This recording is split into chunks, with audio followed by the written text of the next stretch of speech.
This is Rico Brouwer from the Netherlands talking to pirates about the upcoming European parliamentary elections. And this time I'm with a member of parliament pirate, Julia Reda. Welcome. Hi, thanks for having me. Yeah, thanks for being here. So, yeah, in not too long from now, pirates are going to continue your work, so to speak.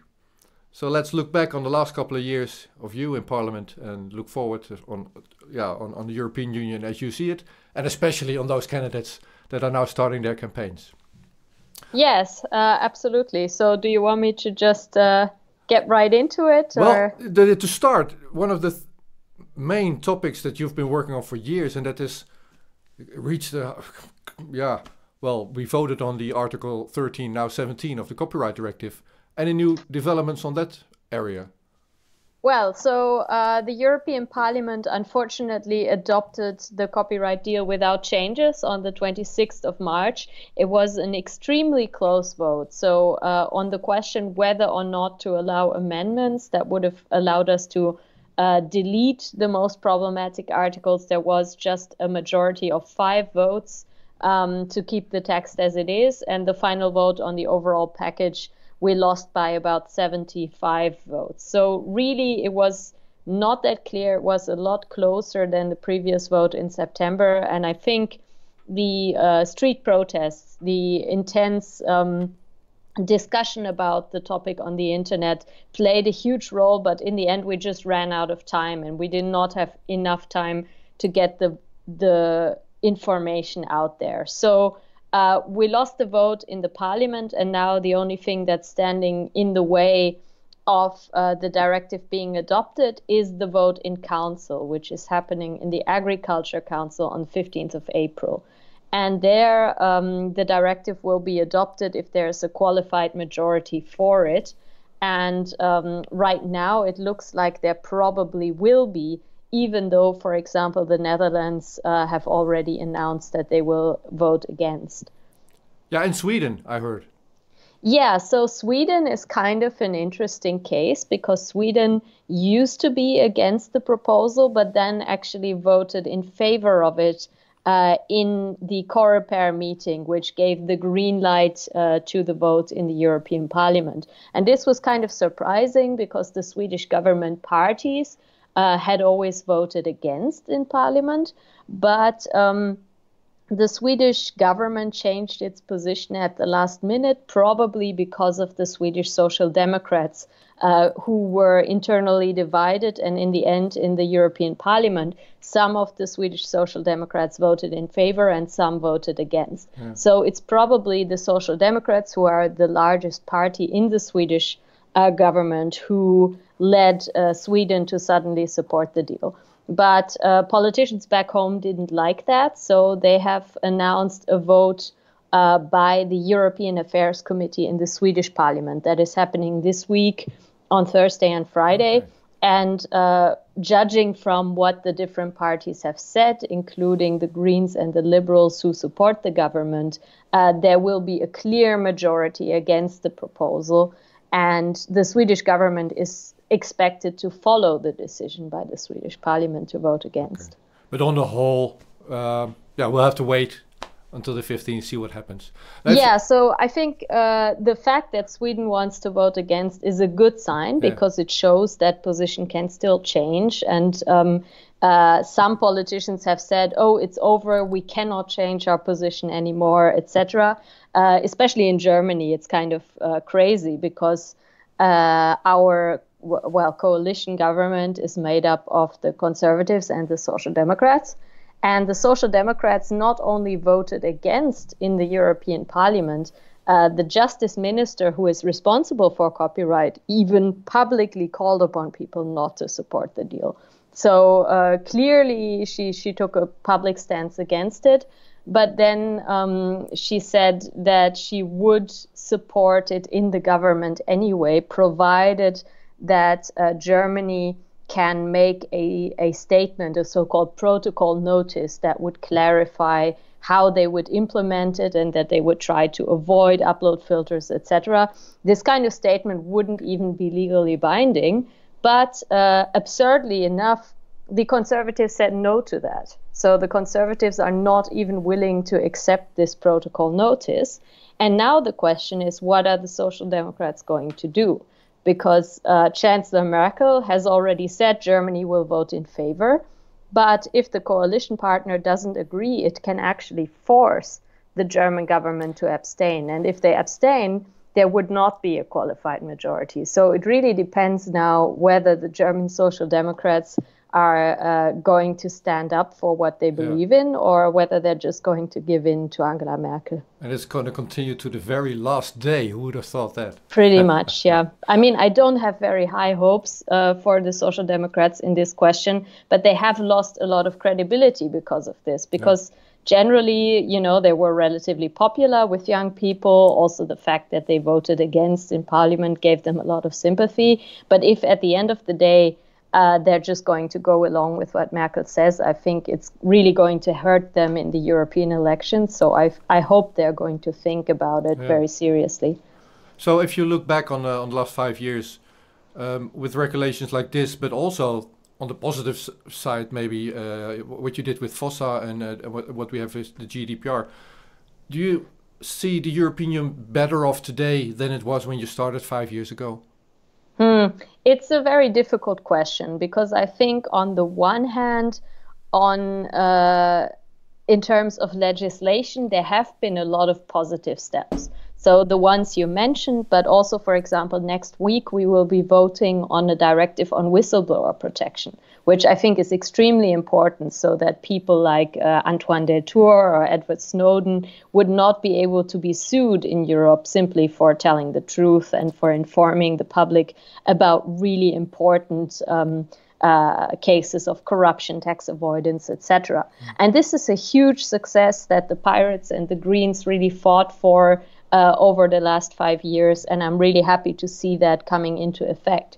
But at the same time, with Brexit, with the financial crisis and the reactions to that, the austerity measures on Greece, you can't really honestly say that the EU is in a better state than it was 5 years ago. Like, a lot of things have been developing in a negative direction, also with far-right parties gaining popularity.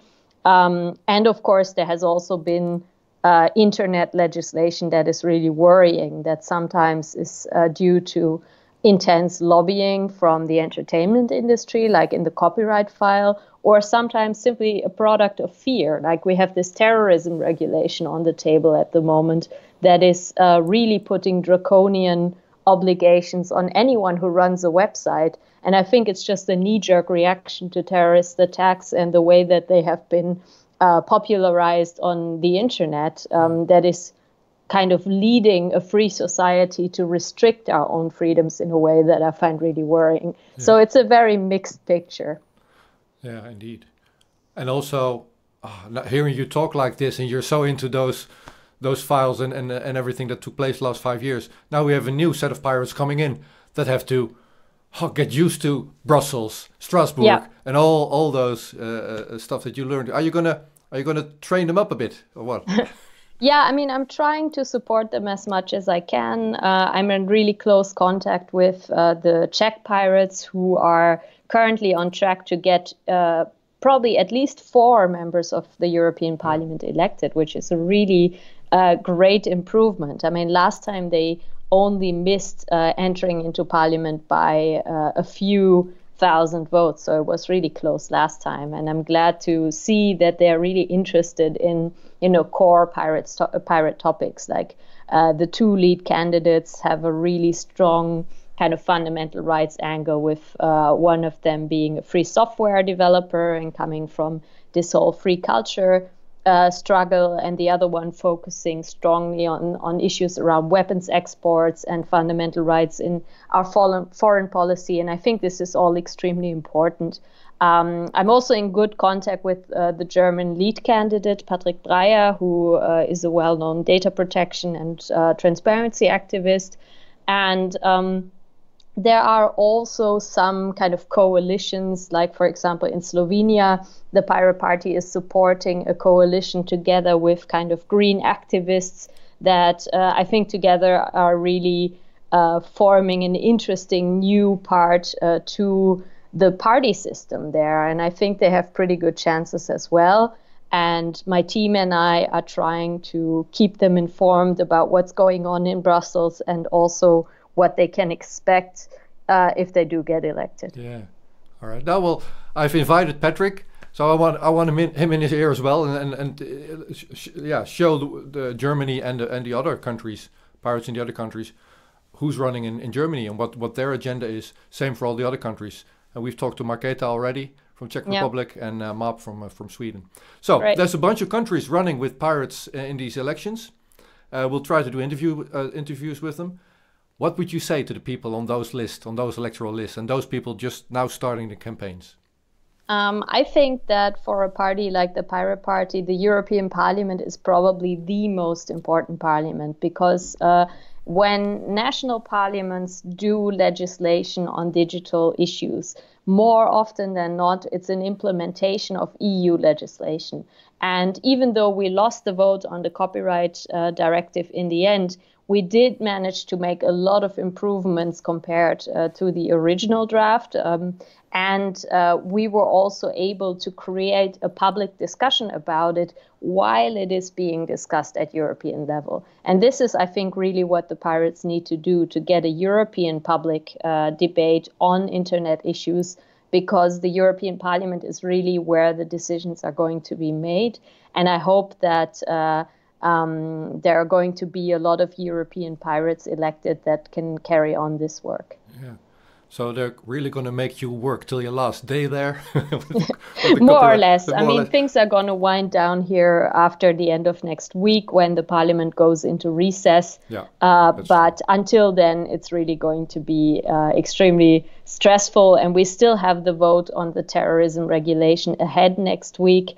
That's going to be a really important vote, because in the committee, we have managed to delete mandatory upload filters for terrorism. So this is a great success. But there is a danger that the Conservatives will try to put it back in the parliament vote.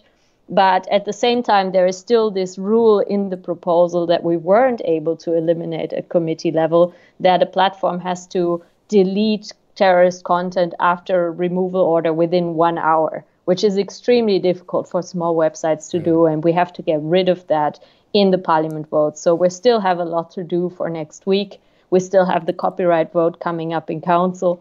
And hopefully after that, I'll be able to go on holiday. But until the parliament has gone into recess, I'll still be doing 150%. So that was my lead up to the question indeed. So what are your plans when work is done?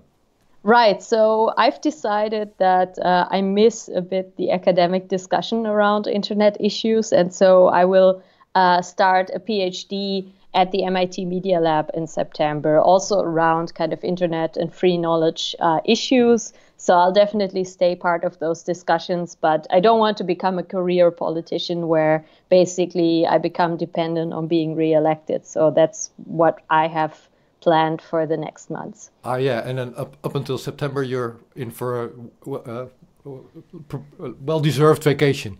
Pretty much, yeah. All right. All right. Any last thoughts? What would you like to say to all people and pirates watching in the European Union? Well, it's extremely important to go to vote in the European elections. Especially young people do not participate in the European elections that much. And I think it's really important that we have kind of a generational change and that people go to vote on the 23rd to 26th of May. Julia, thanks for all your work and also the professionalism that you've shown over the last 5 years. Best of luck in what you're going to do. Thanks, you too. Bye-bye. Bye-bye.